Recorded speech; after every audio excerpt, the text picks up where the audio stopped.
Comigo em 2 Reis, segundo livro dos Reis, capítulo 2, versículo 4. Segundo livro dos Reis, capítulo 2, verso 4. Nós estamos na caminhada de Elias e Eliseu. Hoje estamos no penúltimo lugar, na penúltima parada dessa caminhada. Nós já fomos a primeira parte no chamado de Eliseu. Foi a primeira parte, a introdução, quando Eliseu foi chamado.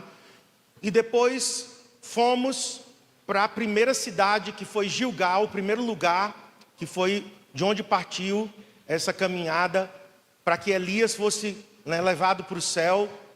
Então partiram de Gilgal, e eu falei que Gilgal significa o corte, era a circuncisão, aquele lugar, o lugar da circuncisão, mas o corte na dependência da carne. Muitas vezes nós estamos confiando demais em nós mesmos, nos nossos dons, nos nossos talentos, na nossa capacidade, mas a obra de Deus não é feita na capacidade humana. Muitas vezes nós estamos carnais, nós estamos, a nossa carne ela está prevalecendo, o ego, a nossa vontade. Muitas vezes nós somos muito melindrosos, irmãos, e a gente acaba, entristecendo o Espírito Santo, ferindo pessoas, e Deus não nos usa. Olha, uma pessoa melindrosa, Deus não vai usar. Pode ter certeza disso. Por quê? Porque essa pessoa ela vai acabar sendo um obstáculo ao que o Espírito Santo quer fazer. Então Gilgal fala do corte na carne. Depois nós fomos para a segunda parada, que foi Betel. Betel é um lugar de sonhos, restauração de sonhos, restauração de aliança. Falamos de Jacó, então essa foi a segunda parte. Agora vamos para a terceira etapa, que é Jericó. Jericó eu coloquei como um lugar de batalhas, de guerras, mas também um lugar de conquistas. Então vamos ler aqui, 2 Reis 2, 4. Disse Elias a Eliseu: fica-te aqui, porque o Senhor me enviou a Jericó. Porém, Eliseu disse: tão certo como vive o Senhor e vive a tua alma, não te deixarei. E assim foram a Jericó. É interessante, eu sempre estou repetindo que Elias ficava testando Eliseu. Fica aqui, fica aqui, fica aqui. Nos 4 lugares por onde passaram, Elias dizia a mesma coisa: fica aqui. Queridos, e isso é um teste. É um teste de perseverança. Por quê? A gente desiste muito fácil. A gente promete as coisas, a gente promete coisas para Deus, a gente promete coisas para nós mesmos, até a gente promete coisas para alguém, e eu digo que papel e fala aceita tudo. Você escrever e falar é muito fácil, mas você cumprir o que falou e o que escreveu, esse é o nosso grande desafio. E aqui nós estamos vendo Eliseu sendo testado repetidas vezes, e toda vez Eliseu diz a mesma coisa: eu não fico aqui, Elias, eu vou contigo, eu vou contigo. Nós precisamos, irmãos, dessa perseverança, nós precisamos dessa tenacidade, esta geração precisa aprender o que é perseverar. Nós somos muito empolgados, o brasileiro é muito empolgado, mas nós precisamos de perseverança. Então, só repetindo aqui o comentário que eu estou fazendo toda vez que eu leio sobre Eliseu e Elias nessa jornada. Mas vamos lá. Número 1. Não podemos entrar em uma batalha sozinhos. Vamos fazer essa declaração? Diga eu não posso entrar em uma guerra sozinho. Quantas vezes nós estamos entrando em guerras espirituais sozinhos? Nós estamos simplesmente indo na força do nosso braço, na nossa iniciativa, e isso é um perigo. Jericó é um lugar de guerras. Então, eu quero que você agora siga aqui a leitura de Josué. Nós vamos falar de Jericó baseado em Josué. Josué capítulo 5. Vamos ler os versos 13 14 e 15. Antes de enfrentar qualquer batalha, temos que encontrar com Jesus e adorá-lo. Eu vou repetir essa frase que eu coloquei. Antes de enfrentar qualquer batalha, temos que encontrar com Jesus e adorá-lo. Aqui nos versículos que nós vamos ler, Jesus, o Cristo, Jesus aqui é o Cristo pré-encarnado. Jesus, na verdade, nasceria 2000 anos aproximadamente, 1500 anos depois dessa história, 1400 anos, mas ele é Deus eternamente. Segunda pessoa da Trindade, o Filho, ele aparece no Antigo Testamento em algumas ocasiões. O Cristo aparece para Jacó, o Cristo aparece para Abraão, o Cristo aparece para Josué. E ele aqui é o príncipe dos exércitos do Senhor. E ele recebe adoração. É interessante porque a cena da sarça ardente é repetida com Josué. Quando Deus foi chamar Moisés, Deus aparece no deserto. Chamamos isso de teofania, essa aparição de Deus. E a sarça era um arbusto do deserto. E ela queimava, mas ela não se consumia. E uma voz saiu ali no meio da sarça. E a gente vai ver que esse encontro se repete agora com Josué. Isso significa, gente, que precisamos ter encontros com Deus, pessoais, ao longo da nossa jornada. Nós não podemos ficar pegando carona na fé dos outros. É muito bom a gente ouvir testemunhos dos outros, mas nós precisamos ter os nossos próprios testemunhos. Nós precisamos ter as nossas próprias experiências com Deus. Vamos ler então o texto. Estando Josué ao pé de Jericó, levantou os olhos e olhou. E eis que se achava em pé diante dele um homem, que trazia na mão uma espada nua. Chegou-se Josué a ele e disse-lhe: És tu dos nossos ou dos nossos adversários? Respondeu ele: Não, sou príncipe do exército do Senhor e acabo de chegar. Eu me arrepio com isso. Meu Deus, Deus vem para fortalecer o seu servo. Eu sou príncipe do exército do Senhor e acabo de chegar. Então Josué se prostrou com o rosto em terra e o adorou. E disse-lhe: Que diz meu senhor ao seu servo? Respondeu o príncipe do exército do Senhor a Josué: Descalça as sandálias dos pés, porque o lugar em que estás é santo. E fez Josué assim. Aleluia. Quando eu leio esse texto, eu fico impactado, porque Deus estava dizendo: Josué, você não vai entrar nesta guerra sozinho. Eu vou contigo. A mesma experiência que Moisés teve. Moisés estava com medo de Faraó. Moisés se sentia incapaz de libertar o povo. Moisés disse: Senhor, eu sou pesado de língua. Alguns interpretam isso como uma gagueira.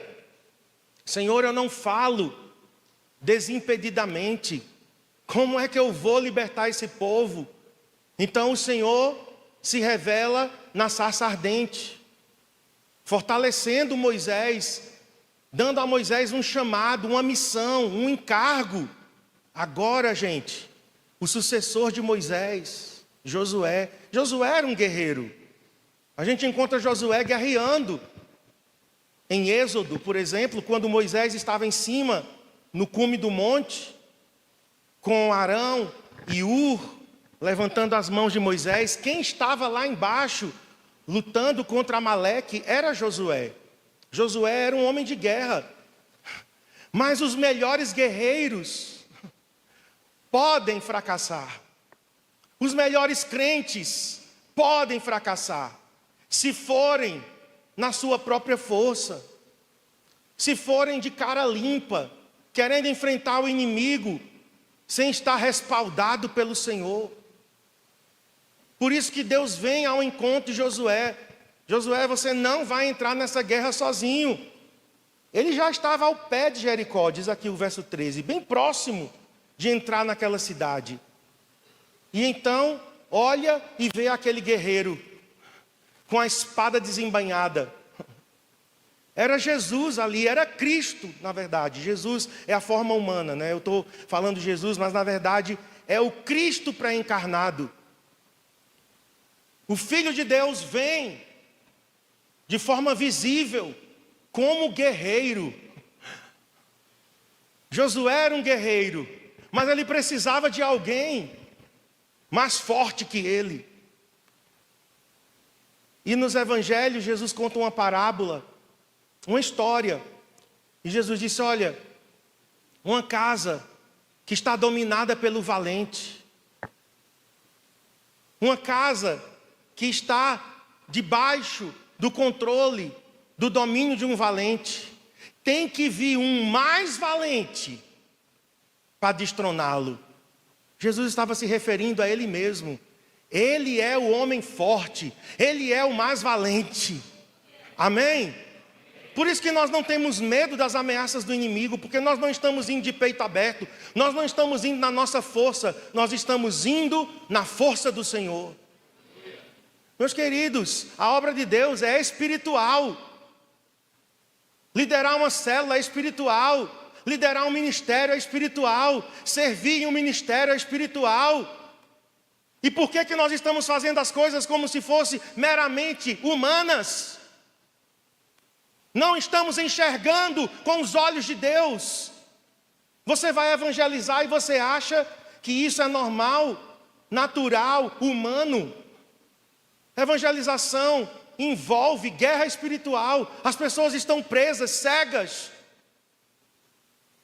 A gente vai aconselhar alguém e acha que está indo fazer uma sessão apenas de terapia. Não desprezando, né? Os psicólogos, inclusive nós vamos ter atendimento psicológico aqui na nossa igreja. Eu sei o valor disso, mas eu estou falando de que quando nós vamos fazer algo espiritual, nós temos que enxergar o que está por trás. Estamos muito ingênuos. Estamos muito inocentes, entrando numa guerra de cara limpa, de peito aberto, e o diabo vai contra-atacar. Por exemplo, nós estamos nos preparando para essa conferência. Eu sei as batalhas que Cristiane enfrenta. A guerra, a pressão. E é de todo lado. E às vezes os próprios crentes não têm discernimento. Acham que nós estamos numa brincadeira. O ministério pastoral é carregado, irmãos, de peso espiritual. Liderar uma igreja tem um peso espiritual. Eu acho que essa igreja tem que acordar para a realidade. Que parece que nós estamos fazendo, edificando o reino de Marcos e Cristiane. Nós estamos edificando o reino de Deus. Você que lidera uma célula, você que discipula, você que serve em um ministério, nossa tarefa é espiritual. Por isso as guerras que nós estamos enfrentando, as resistências, a pressão. Irmãos, a gente poderia, eu e Cristiane, ter optado pelo caminho mais fácil. Viu? A gente poderia ter optado pelo caminho melhor, mas melhor não, mais fácil, porque o melhor é o caminho de Deus. Pelo caminho mais fácil, pelo caminho plano. Por que ser pastor? Eu poderia ter só a minha profissão. Eu poderia estar preocupado apenas com as minhas coisas, queridos, ganhando dinheiro. Nós optamos pelo caminho mais difícil, o caminho estreito. E as pessoas às vezes não estão enxergando dessa forma. Nós precisamos de uma igreja que tenha visão espiritual, olhos abertos. Eu sinto nessa manhã o Espírito Santo nos sacudindo. Como que vamos entrar numa guerra enxergando as coisas da forma natural, com os olhos humanos. Tudo pela lógica, tudo pela matemática. Não é pela matemática nem pela lógica, a obra de Deus não é feita assim. É claro que eu sou administrador, eu fico entre os dois mundos, o da fé e o da realidade.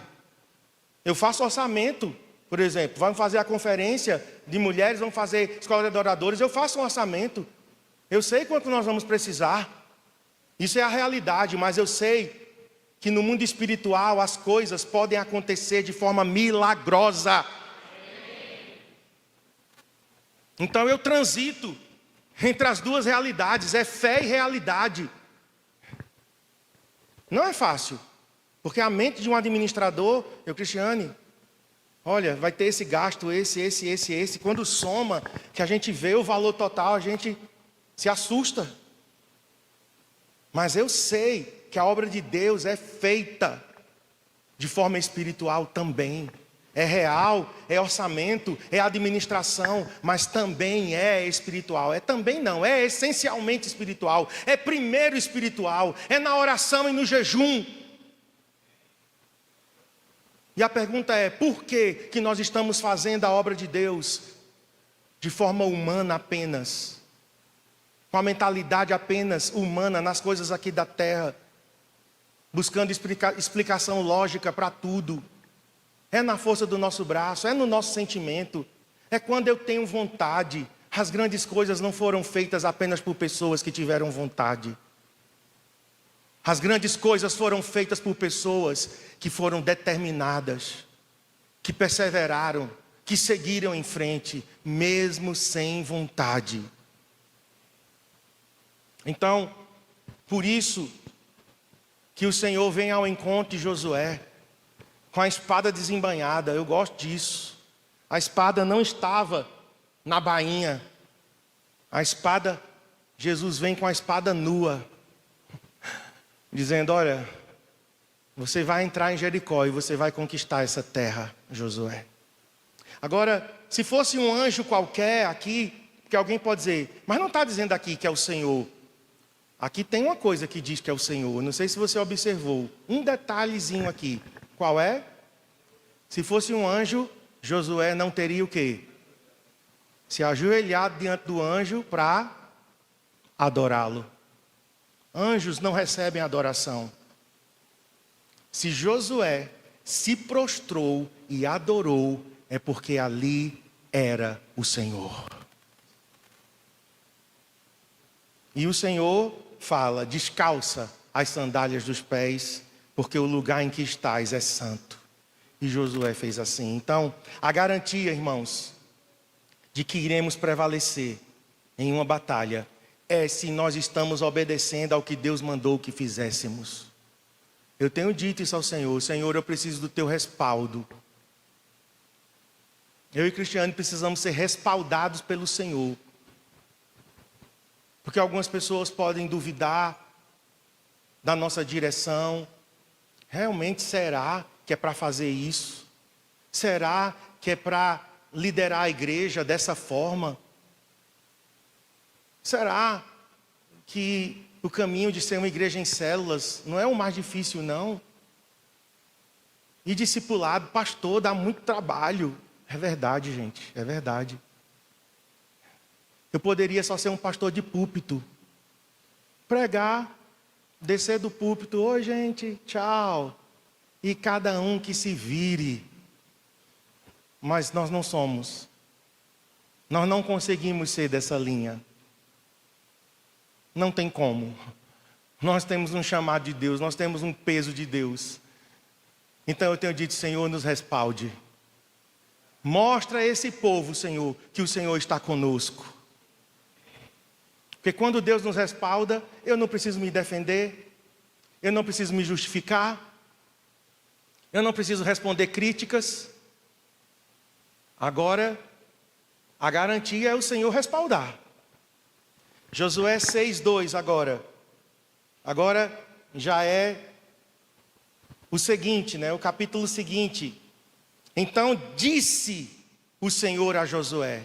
Disse. A palavra veio do Senhor. E o Senhor disse o quê? Olha, entreguei na tua mão Jericó, o seu rei e os seus valentes. Isso aqui não é qualquer coisa. Jericó era uma cidade fortemente armada. Muralhas, as muralhas de Jericó podia passar carros, não carros como a gente tem hoje, automóveis, mas carros, carruagens. Por cima da muralha, a prostituta Raabe, ela morava na muralha. Então não era uma muralha qualquer. Você já viu as fotos da muralha da China? Alguém já viu aqui? A muralha da China? Provavelmente Jericó ainda era mais largo, as muralhas. Não era esse murinho que a gente tem na nossa casa, não. Um muro de 30 centímetros, sei lá, 20 centímetros, acho que nem 30 é. A largura de um tijolo em pé. Não, Deus estava dizendo, eu estou fazendo algo grande, Josué. Me obedeça que eu vou te respaldar. Então, se a gente obedece o que Deus está mandando, é garantia de que iremos prevalecer. Se estamos fazendo a vontade de Deus, podemos ter certeza de que as batalhas não são nossas. Eu gosto disso. Eu lembro isso sempre a Deus. Deus, essa guerra não é minha. Essa guerra é sua. Eu estou fazendo a tua obra, Senhor. É a tua obra. Não estou fazendo a minha obra. Eu não estou edificando o reino de Marcos Alexandre Pires da Rocha. E botei uma foto ali na frente. Ministério Marcos Rocha. Não. Eu estou fazendo a tua obra. Então as guerras são tuas, Deus. Eu posso ter ousadia para dizer isso. Que eu não estou edificando o meu reino. Olha o que diz 2 Crônicas. 2 Crônicas 20:15. Aqui nós temos a ameaça, agora no reino de Judá, a ameaça vindo dos inimigos. O rei Josafá convoca a nação, convoca os líderes, convoca a nação toda. E um levita chamado Jaaziel, em algumas versões é Jaziael. Aqui Jaaziel disse, é um levita, profeta. Escutem com atenção todo Judá. Olha o que esse homem fala. Morador de Jerusalém e rei Josafá. Porque todo mundo estava com medo. Assim diz o Senhor, não tenham medo nem se assustem por causa desta grande multidão, pois esta batalha não é de vocês, mas de Deus. Quem quer ouvir isso aqui do Senhor? Você sabia que muitas guerras que nós temos são nossas? É a gente que provoca. Tem guerra que você está enfrentando, meu querido, minha querida, que foi você mesmo que criou. Não foi Deus, não. A pessoa compra e não paga. Aí começa a receber a cobrança e diz que é o diabo. Que diabo, coisa nenhuma, gente. O diabo és tu. Desculpe. Desculpe. Você é barraqueiro, fofoqueiro, cria confusão e vai dizer que é luta do diabo? Não. Você está pagando o preço da sua fofoca, do seu descontrole, do seu destempero. Essa guerra aí não é do Senhor. As guerras do Senhor são as guerras que Ele mandou que nós entrássemos.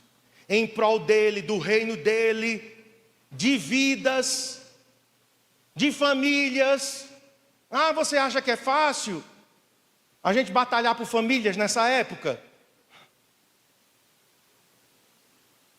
Você acha que é fácil a gente entrar nas casas? Eu nunca esqueço, até eu esqueci quem foi que sonhou, se fui eu, se foi Cristiane, mas foi Cristiane, ela está dizendo aqui. É porque às vezes a gente troca tanta informação que eu acabo esquecendo, né? Mas ela teve um sonho no início do CCA. A gente ainda estava, eu acho que em casa. Os cultos ainda estavam acontecendo lá.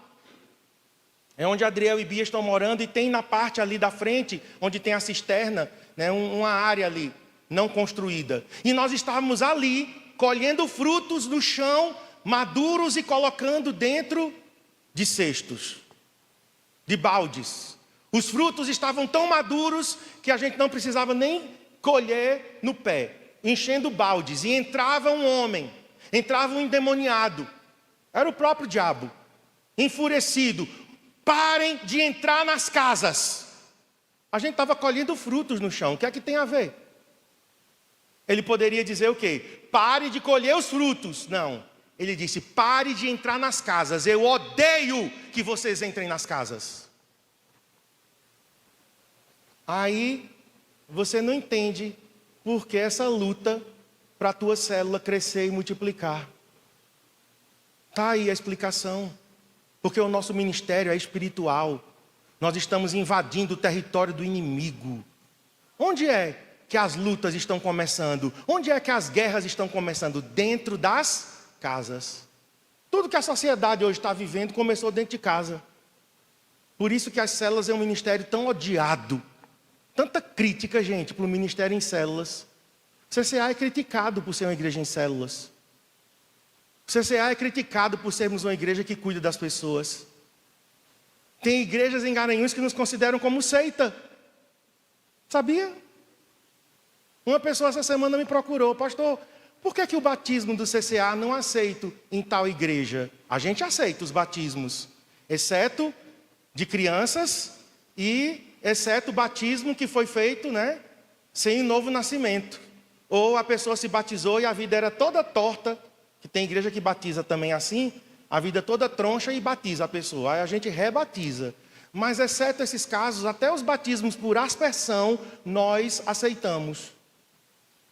Se a pessoa chegar para mim: não, eu era nascido de novo, pastor, mas eu me batizei por aspersão e eu não queria me rebatizar, a gente aceita. Mas o nosso batismo, alguém me disse, eu já sabia, não é aceito em algumas igrejas. Aquela igreja da parede preta. Preto, diabo. Louvor no escuro. Boate. Ah, queridos, se a gente fosse parar por causa disso, nós não paramos. Por quê? Porque a batalha não é nossa. A batalha pertence ao Senhor. Eu não estou aqui no meu nome, viu? Estou aqui no nome do Senhor dos Exércitos. Então eu espero que Ele me respalde. Amém? Eu espero que Ele me respalde.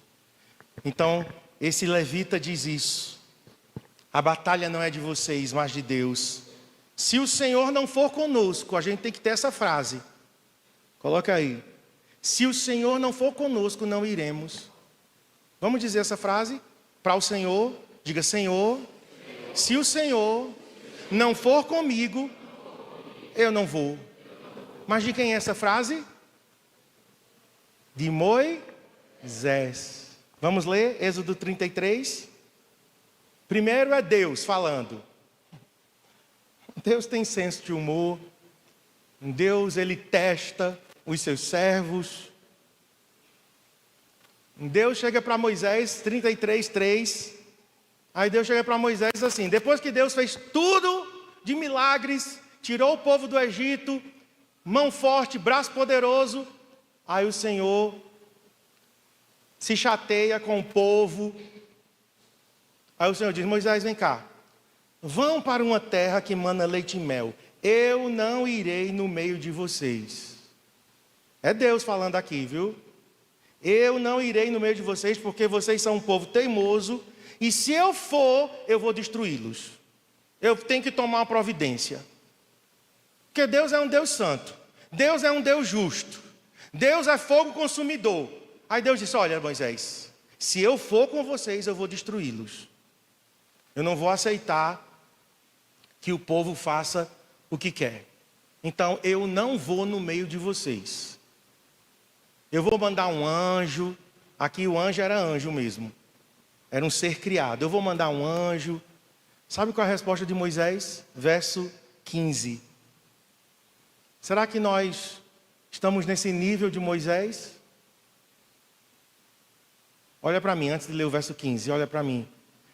Talvez alguém aqui, se Deus dissesse assim: eu te dou todo o dinheiro do mundo, mas eu não vou com você. Eu vou mandar um anjo, mas eu vou te dar todo o dinheiro do mundo. Acredite que tem pessoas que diriam, tá bom, Senhor, eu aceito.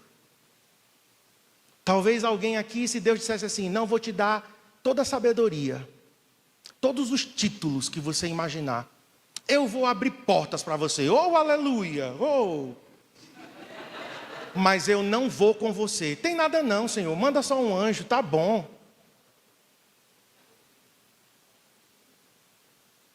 Moisés disse, se a tua presença não for, não nos faça sair deste lugar. A sua presença é o que temos de mais precioso, Deus.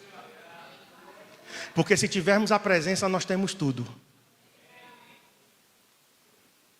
Se nós tivermos a presença, nós teremos a garantia da vitória, da provisão financeira.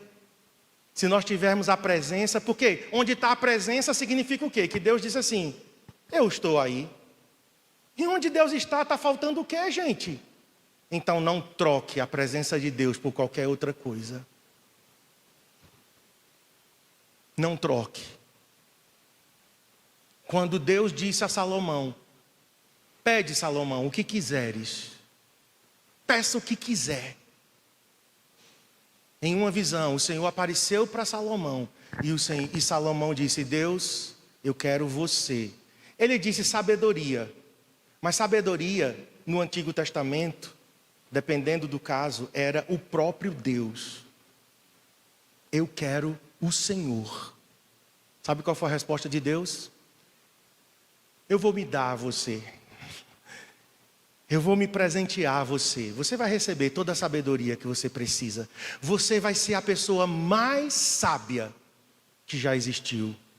E porque você pediu sabedoria, Salomão, eu vou lhe dar todas as riquezas.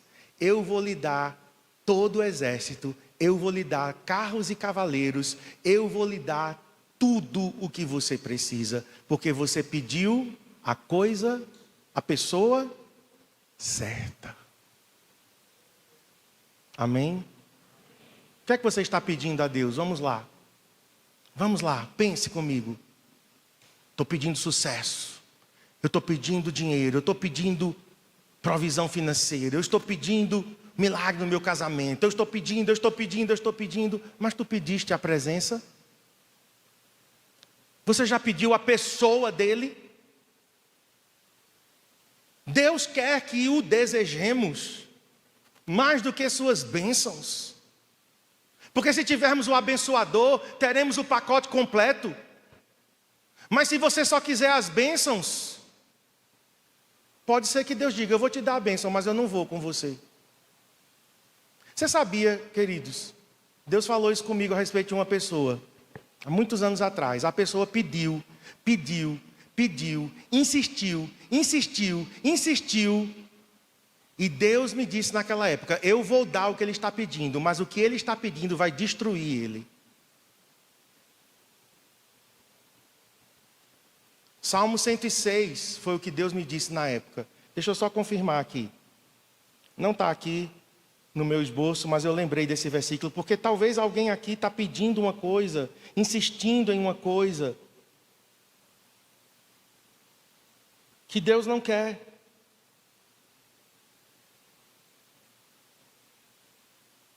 Salmo 106, 15. Abra, eu faço questão de você abrir. Marque na sua Bíblia ou faça um destaque aí no seu aplicativo. Concedeu-lhes o que pediram, mas fez desfinhar-lhes a alma.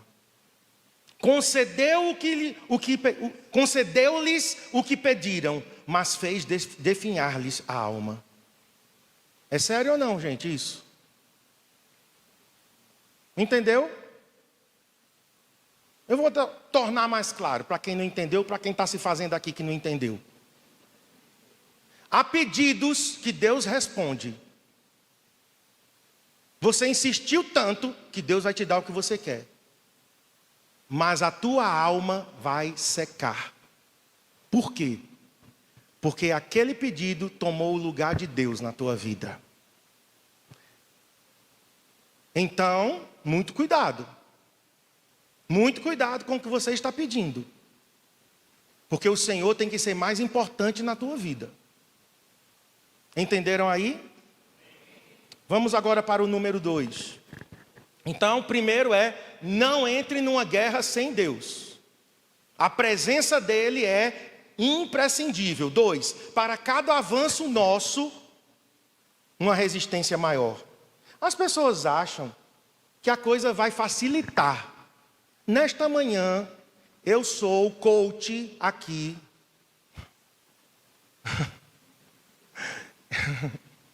Eu sou coach da realidade. A coisa vai piorar.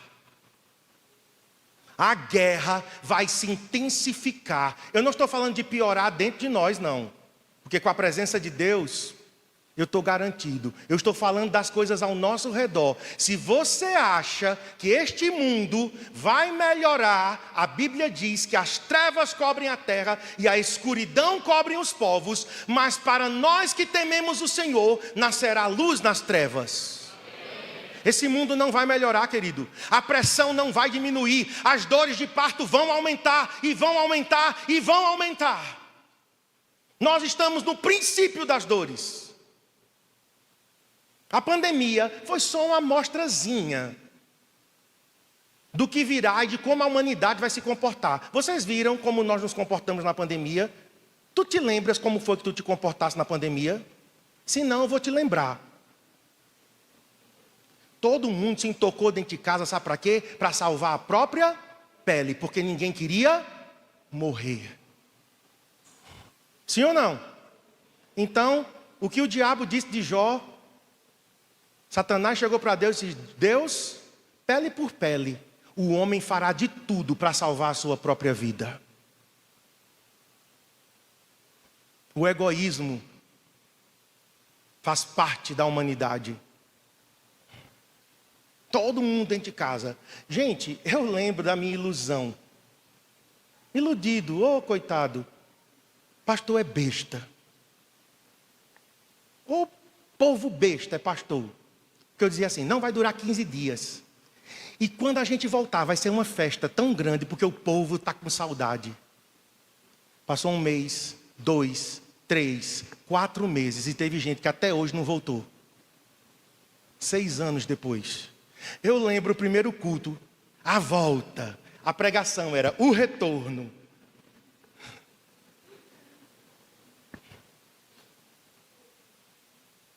E as pessoas não voltaram.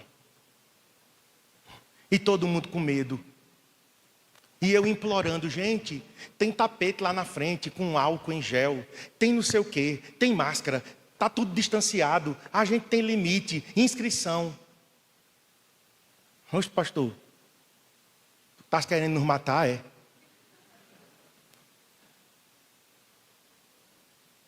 A pandemia foi um pequeno retrato. Nós ficamos mais voltados para nós mesmos. A pandemia gerou. Você não quer sair de casa? Eu estava pensando hoje no delivery. O delivery explodiu na pandemia e nunca mais saiu. Hoje, se eu puder pedir uma coisa em casa, do que eu sair para comprar, eu peço em casa. Muito mais cômodo. Então, por que não assistir culto online? Por que não ficar deitado na casa comendo pipoca? Na minha cama? Meus queridos, mas isso é uma pequena amostra. A coisa vai escalonar. Esse ano de eleição, misericórdia, mano. Agora estou me preparando. Porque já está começando os indícios. Foi família brigando com família, baixaria em grupo de WhatsApp. Tem gente intrigada até hoje por causa das eleições de 2018. Se repetiu em 2022 e de novo em 2026. Mas isso não é uma questão só do Brasil. Isso é uma questão do mundo. O mundo está assim. As pessoas estão cada vez mais extremistas, polarizadas. intolerantes. Os que falam intolerância são os piores, são os mais intolerantes. Nós é que temos que ficar de bico calado. Cristão que defende a família, que defende a heterossexualidade, nós é que somos, silenciados em nome de uma tolerância. Você acha que isso vai diminuir? Não. Para cada avanço, uma resistência maior. Olha o que diz aí: o inimigo se fecha, o inimigo resiste quando sabe que estamos avançando. Ah, você está crescendo espiritualmente, aí tu vais esperar que o diabo recue? Você é muito inocente. Me desculpe, você não conhece a Bíblia então. Tu estás avançando, tu estás crescendo. Pastor, eu não sei, depois que eu me converti, parece que piorou. Parece não, piorou. Você mudou de lado, querido. Minha querida, você era assim, com o diabo. Você era assim com o capeta. Aí você se converteu, você mudou de lado. De amigo de Satanás, tu te tornasse o quê? Inimigo, ô inocente. Como é que você espera que a guerra diminua? Aí tu estás fazendo a vontade de Deus. Tu estás fazendo o reino de Deus avançar e esperando que o diabo recue. Ele pode até recuar. É o que eu vou mostrar aqui. Ele recua como estratégia para se fortalecer. Mas não é um recuo assim, não, eu vou deixar a igreja pregar o evangelho. Nunca. Se enfrentamos resistência, se enfrentamos portas fechadas, isso é um bom sinal. Mau sinal é quando não tem. A pessoa chega para mim e diz: pastor, eu não estou enfrentando luta nenhuma na minha vida espiritual. Ô glória, eu digo: glória não. Tem alguma coisa errada com você. Eu acho que você está do lado errado. Você não está enfrentando luta nenhuma, guerra nenhuma, pressão nenhuma. Está errado. Resistência é sinal de que estamos avançando. As muralhas estão prestes a cair. Olha o que diz Josué 6:1. Josué 6:1. Ora, Jericó estava rigorosamente fechada. Não é só fechada, não. Aqui nós temos um advérbio de intensidade. Rigorosamente. É advérbio, não. É? De modo. Olha aí, professor, obrigado. Rigorosamente. Não só é fechado. É fechado até o limite máximo. Por quê? Por causa dos filhos de Israel. Ninguém saía e ninguém entrava. Então nem sempre o ataque do inimigo será ofensivo. Às vezes o ataque do inimigo é defensivo. Satanás recua e levanta fortalezas. Quando ele sabe de um avanço, quando ele sabe de uma conquista, de uma decisão que você toma para mudar, para conquistar alguma área, alguém que volta do encontro com Deus decidido, aí ele espera o quê? Que Satanás vai maneirar. Alguém que se batiza. Meus irmãos, toda decisão de avanço, você toma uma decisão às vezes no culto, vem o Espírito Santo, move, e você diz: não, eu tomo essa decisão. Pode esperar a resistência. O cerco vai se fechar. O inimigo vai se armar com tudo e preparar a resistência. Por isso, número 3, precisamos de uma palavra de Deus para avançar. Volto a repetir, não estamos na guerra de cara limpa. Não estamos indo para a guerra sozinhos. Nós estamos indo com o Senhor e com uma palavra do Senhor. Eu coloquei, precisamos de uma palavra diretiva. Uma palavra direta, explícita. Se você não tem, busque. Não avance sem ela. Gente, todas as vezes que eu e Cristiane quisemos avançar em alguma coisa, em uma decisão importante, sabe o que fizemos? Fomos buscar uma palavra diretiva do Senhor. Todas as vezes. Todas as vezes. Vamos ouvir o que Deus tem para falar. Olha Deuteronômio 8:3. Eu vou ler só o final do versículo, tá? Para a gente ganhar tempo. A parte B aí do versículo. Para mostrar-lhes, tá o versículo completo, mas eu só vou ler o final. Para mostrar-lhe que nem só de pão viverá o homem, mas de toda palavra que procede da boca do Senhor. Deus está dizendo a Israel: Israel, eu dei o maná, eu alimentei vocês, mas vocês não vivem só da comida física, vocês não vivem só do natural, vocês vivem de toda palavra que procede, que sai da boca do Senhor. Se os crentes dessa geração buscarem uma palavra do Senhor para as mais importantes decisões, eu não digo que tem gente que até para sair de casa pergunta a Deus se veste a camisa de bolinha ou a de listra. Eu não estou falando disso, certo? Tem coisas que Deus nos dá liberdade, são coisas neutras, nem é certo, nem é errado. Mas tem coisas que não. Há coisas na nossa vida que não são neutras. Não são. Com quem vou casar? Que curso eu vou fazer? Mudo ou não mudo de cidade? Mudo de emprego, Senhor, ou não? Aceito essa promoção ou não? Essa proposta vem de Ti ou não? Essas perguntas sempre virão. Por isso, precisamos de uma palavra diretiva de Deus.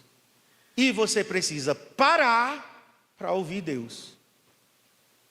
No movimento, no burburinho, na agitação, você não conseguirá ouvir Deus. Você tem que silenciar a voz do ego, a voz do eu e as vozes externas. E hoje está cada vez mais difícil fazer isso. Mas é possível. Mateus 8:8. Olha o que o centurião romano, um gentil, entendeu melhor do que o povo de Israel. O centurião disse: Senhor, eu não mereço receber-te debaixo do meu teto, mas dize apenas uma palavra. Uma palavra, Jesus. Esse homem entendeu o poder da palavra que Jesus dá. E o outro texto é Josué 6:2, porque eu iniciei no versículo 2, quando eu li. Então disse o Senhor a Josué. Disse o Senhor. Josué não inventou da sua própria mente. Não foi uma criação das suas emoções. Olha para mim. Nós lemos a Bíblia é a palavra de Deus, a palavra escrita. Nós lemos a Bíblia para quê? A gente lê a Bíblia, queridos, para Deus falar conosco. Nem sempre que eu leio a Bíblia, Deus está falando o tempo todo. Eu leio a Bíblia, palavra escrita, logos, é a palavra escrita, para me abastecer. Eu leio a palavra escrita para estocar. Mas em um dado momento, a palavra escrita se torna rema. Eu estou lendo, e em dado momento, a palavra salta e entra pelos meus olhos, claro, porque eu estou lendo, vai ao meu cérebro, e aqui então a revelação acontece. A gente diz que é no coração, né? Porque nós seguimos a filosofia greco-romana, fala do coração, mais como a sede de todas as coisas. Mas na filosofia judaica, sabe onde é a sede das emoções? Nos rins. Por isso que você que teve cálculo renal, você sabe muito bem o que é entranha. Na filosofia judaica, rins e fígado, ventre, é aqui, ó. Deus fala aqui. Tem muita gente que diz que não é Deus que está falando, não. É a fome mesmo. Roncou aqui, pastor. É, tuas tripas que estão roncando. Deus fala no interior. Deus fala no íntimo. Deus fala, irmãos, diz o Salmo 51, no recôndito. Então eu leio a palavra escrita, eu leio a Bíblia, eu leio a Bíblia, eu leio a Bíblia, e em dado momento, a palavra escrita se torna a palavra rema, a palavra revelada, a palavra para aquele momento, para aquela situação. Então, o que é que eu faço? Eu pego essa palavra que Deus acabou de me dar e eu começo a confessá-la. Eu creio, eu confesso e eu ajo em cima da palavra de Deus. Agora vamos mais para frente. Número 4, irmãos. Existe o tempo do homem e existe o tempo de Deus. O tempo de esperar em silêncio até que chegue o tempo de Deus. O tempo do homem é o número 6. O tempo de Deus é o número 7. A gente não acredita em cabala, né? Os números não são mágicos, mas os números são simbólicos. Não tem mágica, tá? Nada de superstição. É só simbologia. Mas 6 na Bíblia simboliza o número do homem. Por isso que o número do anticristo é 666. Não tem problema da sua casa ser 666, não. Não é que tu és o anticristo, não. Ali apenas é o quê? 666 significa a plenitude da humanidade. O anticristo será o humano mais humano em toda a sua acepção. Agora pense nisso potencializado para o mal. O anticristo será o ser humano mais egoísta que já existiu. Mais frio, mais calculista que existiu. Ok? Então por isso que é 666. Então o número da plenitude de Deus é 7. 7 está em toda a Bíblia como o número de Deus. Então vamos ler Josué 6, os versos 3 e 4. Vamos ver aqui o tempo do homem e o tempo de Deus. Vocês, todos os homens de guerra, devem rodear a cidade. Agora Deus está dando a estratégia. Marchando ao redor dela uma vez. Façam isso durante, diga, 6 dias. Esse é o tempo do homem, ok? Rodear uma vez, 6 dias. Não foi, porque tem gente que pensa que eles deram 6 voltas ou 7 voltas só em um dia. Não. O tempo do homem era um tempo de espera. Queridos, o nosso tempo é um tempo de espera e de silêncio. Você está falando demais. Tem gente aqui que está falando demais. Ouça o Espírito Santo te corrigindo nessa manhã. O tempo do homem é o tempo de calar, de silenciar. Às vezes a gente tem que aguentar algumas coisas, irmãos. Calado. Lamentações diz isso. Suporte. Calado, em silêncio. Isso é disciplina. Isso é domar a carne. Então, rodeiem a cidade uma vez, 6 dias. Verso 4. 7 sacerdotes, 7, levarão 7 trombetas de chifre de carneiro adiante da arca. No 7º dia, agora é o tempo de Deus, rodeiem a cidade 7 vezes e os sacerdotes tocarão as trombetas. Então a estratégia de Deus era silêncio e espera.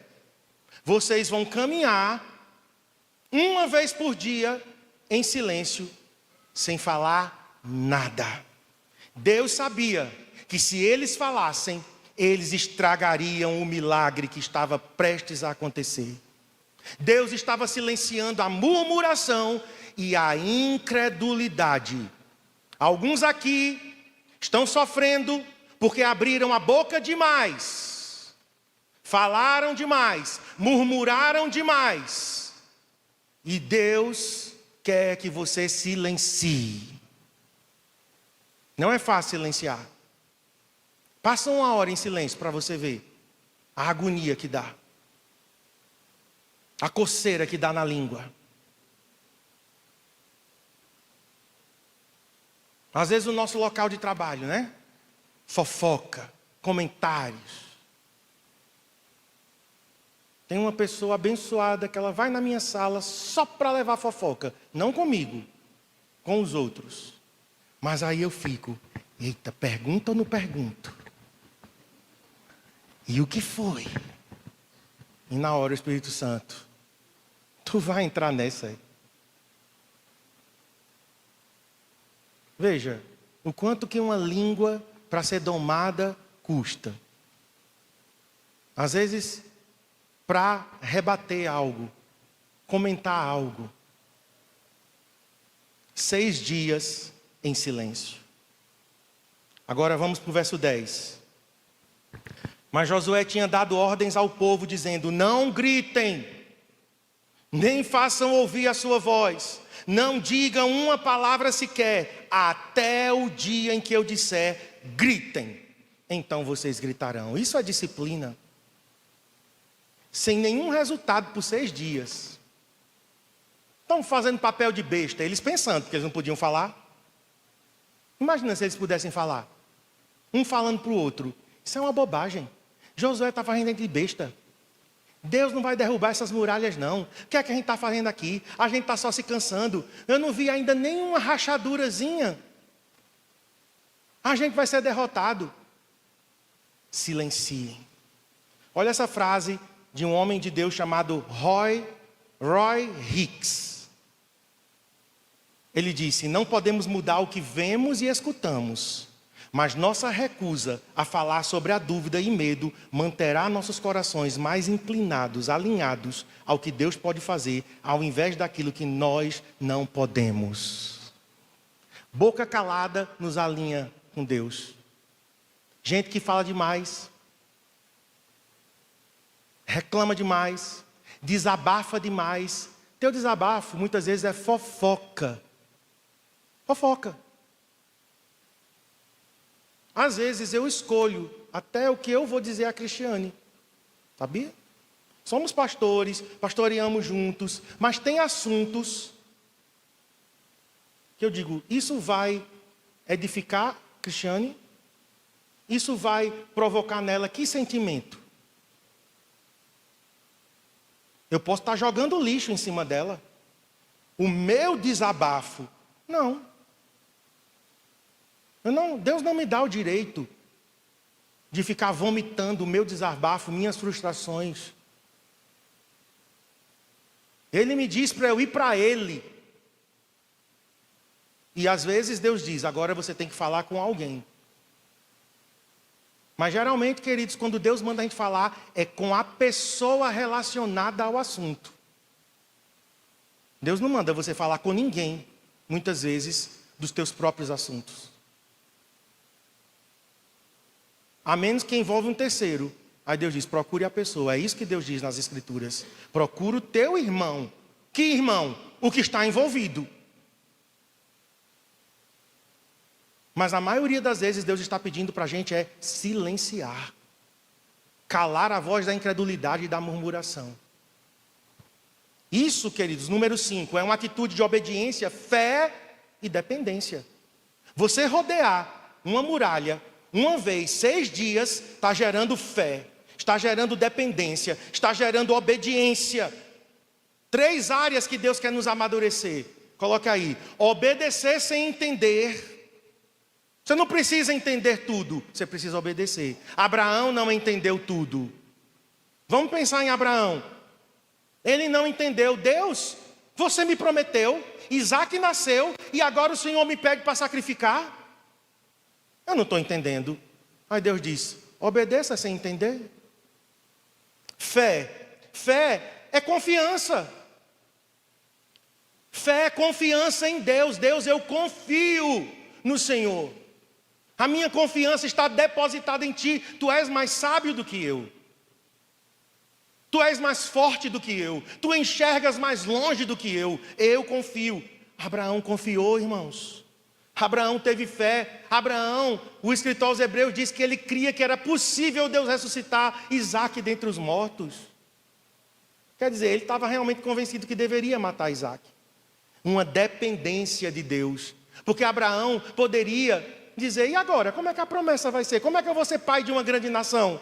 De muitas nações? Se Isaac morrer, ele dependeu para que a promessa se cumprisse. Número 6. Agora, eles precisam crer, confessar e conquistar. Por quê? Porque Israel tinha sido derrotado pelas palavras. Agora seriam vitoriosos pelas palavras. Eles foram derrotados no deserto. Veja, Números 13, 31. Estamos terminando, tá, irmãos? Números 13, 31. Porém, os homens que tinham ido, os espias, 10, menos 2, Josué e Caleb, mais 10, que tinham ido, disseram, falaram. Olha como as palavras têm poder. Falaram, não podemos atacar aquele povo. Isso aqui é os 10 espias falando. Não podemos atacar aquele povo porque ele é mais forte do que nós. E estas palavras aqui contaminaram toda a nação. Veja agora o que Deus respondeu em Números 14. Até quando, Números 14, 27 a 30, até quando vou aguentar esta má congregação que murmura? Deus tomou isso como murmuração contra mim. Tenho ouvido as murmurações que os filhos de Israel proferem, falam contra mim. Diga-lhes, Moisés, diga a eles, tão certo como eu vivo, diz o Senhor. Olha essa frase, e que Deus tenha misericórdia, porque quando eu li isso aqui, eu disse, meu Deus, tenha misericórdia de mim. Vou tratar vocês de acordo com o que falaram aos meus ouvidos. Será que alguém aqui pode clamar por misericórdia? Porque se Deus for tratar cada um aqui conforme você tem falado, o que é que você tem falado? A minha mãe, sabe o que é que ela dizia? Eu vou morrer de câncer. Minha mãe era crente. Minha mãe era serva de Deus. Minha mãe, 50 anos de crente. Converteu com 15 anos. Morreu com 71. Mas sabe de que ela morreu? De câncer. Ela dizia, minha mãe teve câncer. Meu irmão mais novo teve câncer. Meu outro irmão teve câncer. Não sei quem teve câncer. Eu vou morrer de câncer. E Deus tratou ela de acordo com o que ela falou. Nós oramos, nós pedimos, nós clamamos. Aí, finalmente, ela, quando viu que estava com câncer, levantou campanha de oração. Tarde demais. Ela colheu, eu tenho certeza disso. E Deus não é culpado disso não, viu? Porque tem gente aqui, nossa, que Deus carrasco é esse? Não. Deus é um Deus justo. Ele disse, vocês vão colher o que vocês falam. O que você fala do seu casamento, o que você fala do seu filho, da sua filha, o que você fala das suas finanças, o que você fala da sua própria vida, o que você fala do seu futuro, o que é que você fala? O que você fala da sua célula, o que você fala do seu pastor, da sua pastora? O que é que você fala? Vamos! Eu estou aqui nessa manhã para instigá-los, porque nós estamos colhendo o que estamos falando. As bobagens, as besteiras, as fofocas, as murmurações. E ainda estamos culpando Deus. Deus está dizendo, você é fruto do que fala. Eu vou tratá-los de acordo com o que falaram aos meus ouvidos. Neste deserto cairá o cadáver de vocês, de todos vocês que foram contados no censo, de 20 anos para cima, os que murmuraram contra mim, vocês não entrarão na terra na qual jurei que os faria habitar, exceto Caleb e Josué, que não murmuraram, que não foram incrédulos e que não deram relatório negativo.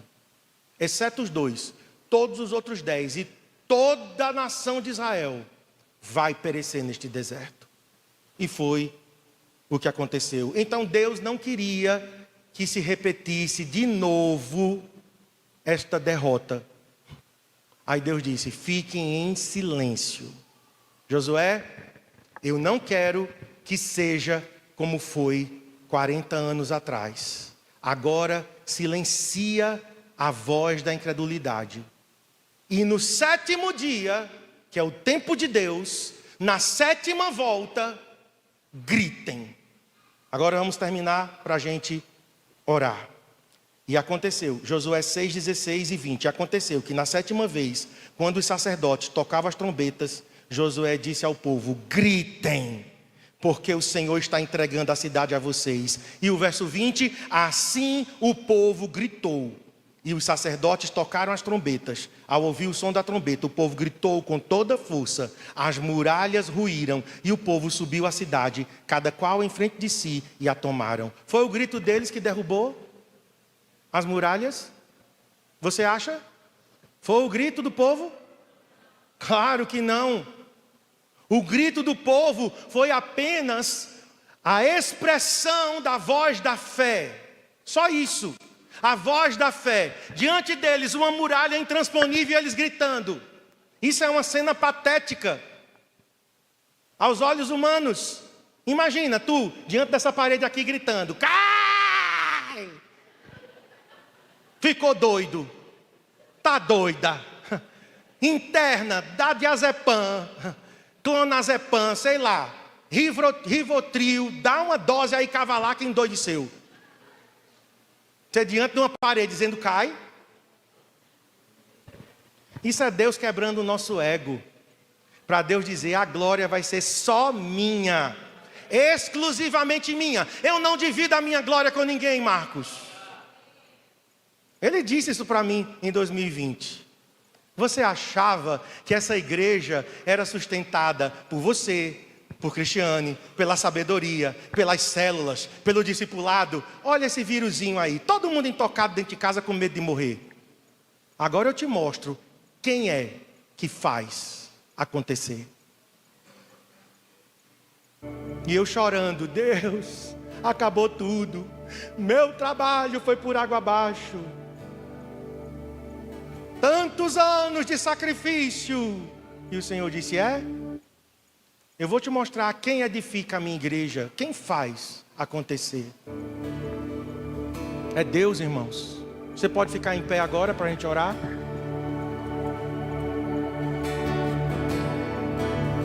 Eu sei que eu fui forte em algumas expressões aqui. Eu sei. Mas eu creio que Deus está querendo sacudir pessoas aqui. Amém? Porque o milagre exige esse posicionamento. Para de falar besteira. Silencia. Não, pastor, eu tenho que me defender. Tem não. Quem te defende é o Senhor. Eu desafio aqui pessoas: se você silenciar, você vai voltar para mim. E você vai dizer: pastor, o meu silêncio fez um milagre acontecer. Eu silenciei a murmuração, a reclamação, a incredulidade. Eu silenciei. Eu assumi uma posição de dependência de Deus. Deus, se o Senhor não fizer, eu não faço, eu não consigo. Agora, na hora que Deus mandar você abrir a boca, aí você vai ter de vencer o ridículo, sei lá, os sentimentos, a crítica, porque você vai ter que gritar.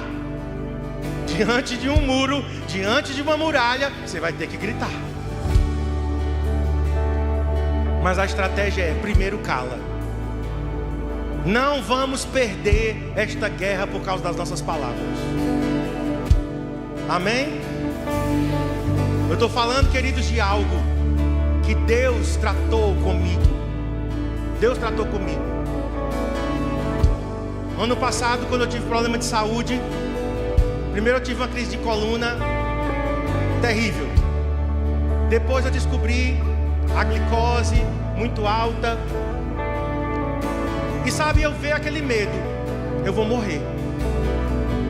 Eu vou morrer, eu não vou cumprir o propósito de Deus. E aquela coisa começou a me perseguir: eu vou morrer. E aí o Espírito Santo me disse: Marcos, se você não mudar seu pensamento, suas palavras não vão mudar. Mude o pensamento e as suas palavras vão acompanhar o seu pensamento. E eu comecei me esforçando. Não vou morrer. Eu não vou morrer, eu vou viver. Eu vou cumprir o propósito de Deus. Eu vou viver, eu vou buscar ajuda. Eu vou me submeter, eu vou me esforçar, eu vou me disciplinar. E o pensamento era uma luta, mas até agora eu não consegui. Por que eu vou conseguir agora? Eu nunca consegui. Eu já tentei e não consegui. E aquela guerra. E eu, Senhor, me ajuda. Era uma guerra muito grande. Senhor, me ajuda a vencer nos pensamentos. Porque eu sei que se eu vencer nos meus pensamentos, que é o campo de batalha, minhas palavras vão mudar. E eu comecei, queridos, a fazer dos meus pensamentos uma mudança, uma disciplina. Eu comecei a... Sabe quando você induz seus pensamentos em uma direção que você não quer? Aí eu fui para o médico.